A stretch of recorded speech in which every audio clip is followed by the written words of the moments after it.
Siria está aquí, a 8 horas de avión de España. Es la mitad de grande y su población se concentra aquí. ¿Por qué? Porque toda esta zona es un enorme desierto, pero un desierto muy importante. Tiene 1/3 de las reservas de petróleo del mundo y también de gas natural. Según algunos, el nuevo petróleo. Para sacarlo de aquí y llevarlo a Europa, hay que rodear toda esta península y salir por el canal de Suez. Como te puedes imaginar, aquí te cobran. Pero hay otra manera más fácil, la línea recta. El que controle estas tuberías las puede abrir y cerrar, como un grifo. Si no pagas, no hay petróleo, ni gas. Esta región es increíble. La civilización en el planeta empieza en 3 sitios y este es uno de ellos. Mesopotamia, aquí. Sumer, que te sonará menos, pero es donde empieza todo, aquí también. ¿Recuerdas la Torre de Babel de la Biblia? La hicieron estos tíos. Egipto, aquí. Siempre ha sido un punto de contacto entre Oriente y Occidente, dando a Asia salida al Mediterráneo. Quizá por eso aquí nacen las principales religiones monoteístas, el judaísmo, el cristianismo y el islam. El islam es el último que llega y de hecho acoge a las 2 anteriores. Adán, Noé, Moisés, Jesucristo son considerados profetas islámicos. Bueno, al grano. Como la zona es brutal, todos han querido controlarla y siempre ha estado dentro de algún imperio. Los persas, los griegos, los romanos. El imperio romano termina partiéndose en 2 y finalmente solo sobrevive esto. Ahora es cuando la última religión monoteísta, el Islam, construye su propio imperio. ¿Te acuerdas de las cruzadas? Bueno, pues son los europeos cristianos intentando recuperar esta zona de la que estamos hablando. Los últimos en llegar son los turcos, que ojo, no vienen de Turquía, sino de muy lejos en Asia, junto con Gengis Khan. Lo conquistan todo y fundan el Imperio Otomano. El Imperio Otomano se queda ahí hasta la Primera Guerra Mundial. 600 años. Cuando acaba la Primera Guerra Mundial, aparecen pequeños países donde antes estaba el Imperio Otomano. Y por primera vez vemos a Siria en un mapa. Hasta ahora la habíamos dibujado para no perdernos. ¿Y quién se inventa estos países? Bueno, lo que te voy a contar es alto secreto. O lo era en 1916. Este súper secreto se llama Acuerdo de Sykes-Picot. Los franceses y los ingleses no podían derrotar solos al Imperio Otomano. Solo podían si les apoyaba la gente que vivía dentro. En su mayoría árabes. ¿Cómo se los ganaron? Pues les prometieron la Gran Arabia, un país solo para ellos. El único problema es que era un timo. Antes de seguir, recuerda una cosa. Los árabes son un pueblo, pero no una religión. O sea, un árabe puede ser musulmán, puede ser cristiano, y antes del Islam parece que hubo tribus árabes con tradiciones judías. Bueno, pues a los árabes no les dieron ese único país que les habían prometido. En su lugar, franceses y británicos crearon muchos países pequeños. Estos países, obviamente, no eran países de verdad, sino zonas bajo su control, con gobernantes puestos por ellos. Durante este tiempo hacen lo que quieren con la zona. Recuerda que hay petróleo. Siria, aunque no tiene grandes reservas, tiene fácil salida al mar. Y Francia, que es la que se ha quedado con Siria, se lo da a compañías extranjeras. Después de la Segunda Guerra Mundial, los europeos se van. En el caso de Siria, son echados a patadas. Pero antes de irse, crean otro estado, Israel. No es el momento de hablar de ello, pero es un estado muy polémico que sus vecinos no reconocen. La prueba es que nada más irse los británicos, todos estos estados lo atacan. La zona, a partir de ahora, va a ser una bomba de relojería. Y mientras, ¿qué pasa en Siria? Bueno, pues no es muy estable. Tiene golpes de estado constantes. En esa época, aparece en Siria una ideología que se hace con el control y se expande por el mundo árabe, el Ba'ath.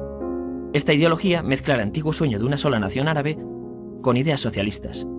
Y algo muy importante, es laica, o sea que no es religiosa.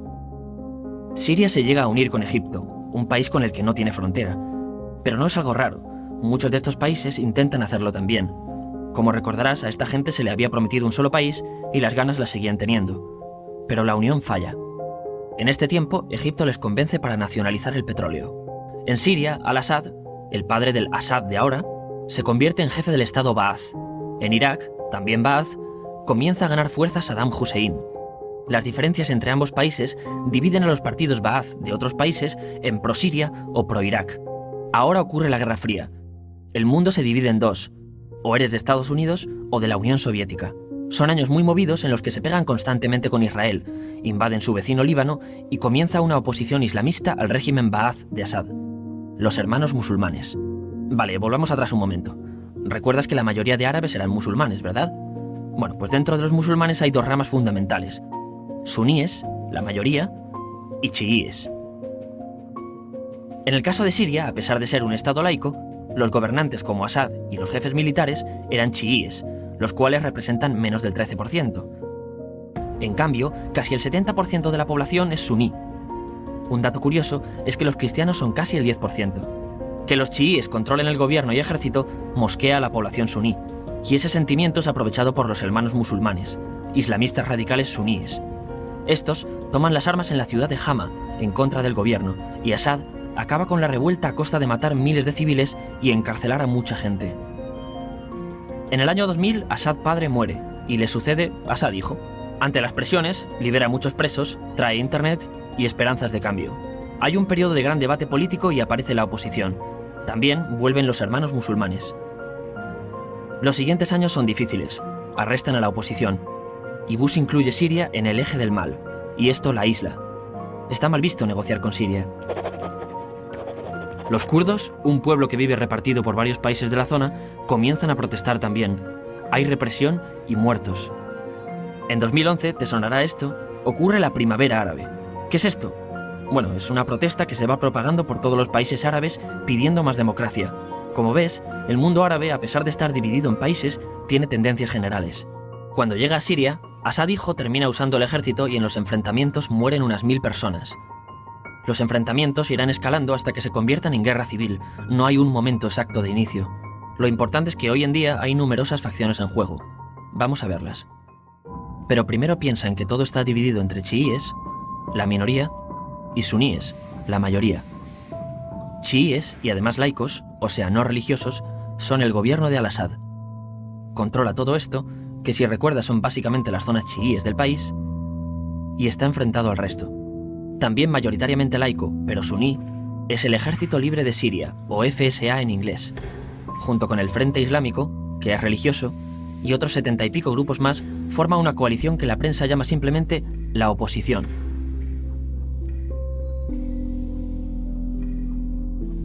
También suníes e islamistas, pero radicales, son Al-Nusra, llamados Al-Qaeda en Siria porque son básicamente eso, Al-Qaeda en Siria. Otros islamistas radicales son el ISIS o Estado Islámico. Salen de Al-Qaeda en Irak, controlan la mayor parte de Siria e Irak y se han hecho famosos por sus atrocidades. Su objetivo teórico impacta a muchos. Es un Estado Islámico a lo largo de Asia, África y Levante. Aunque a ti ya te suena, ¿verdad? En naranja tenemos al pueblo kurdo, que recordarás porque el presidente Al-Assad lo reprimió, al igual que gobiernos de países próximos también lo hacen. Ahora controlan militarmente esta zona. Antes de terminar, repasemos los apoyos internacionales a fecha de octubre de 2015. Las fuerzas de Al-Assad son apoyadas por Rusia, que ya tenía base militar en el país antes del conflicto, Irán y China. Todos son países de lo que Europa llama Oriente. En contra de Assad, apoyando a la llamada oposición, luchan Estados Unidos, Turquía, Francia, Gran Bretaña y Arabia Saudí. Podemos terminar con algunas conclusiones. Te advierto que esto ya es pura opinión. Si recapitulamos, vemos que la región es estratégica. Por su situación privilegiada, todos la quieren. Siria siempre ha estado bajo el paraguas de grandes imperios. Piensa que hace 100 años la actual Francia era Francia. Gran Bretaña era Gran Bretaña. Pero es que hace 200 también, y hace 300 también, y hace 400 también. En cambio, Siria solo es Siria desde hace menos de 100 años, y solo se gobierna a sí misma desde hace poco más de 50. Además, jamás decidieron sus fronteras, se las impusieron. Europa dividió Oriente Medio a su antojo para controlarlo, diseñando países sin tener en cuenta su población. Muchos historiadores dicen que todo pueblo tiene la necesidad de manejar su propio destino, pero estos ingredientes que hemos visto juegan en contra de proyectos como la Siria Ba'ath, que encima usa la represión para mantenerse. En última instancia, lo que producen es una guerra civil. En este contexto no es extraño que aparezcan actores que se alimenten de la desesperación, el sentimiento suní de opresión y la visión de Occidente como invasor. ISIS usa la identidad árabe y la mitología de antiguos imperios. Cuando quieras entender el presente, pregúntate, ¿y el pasado?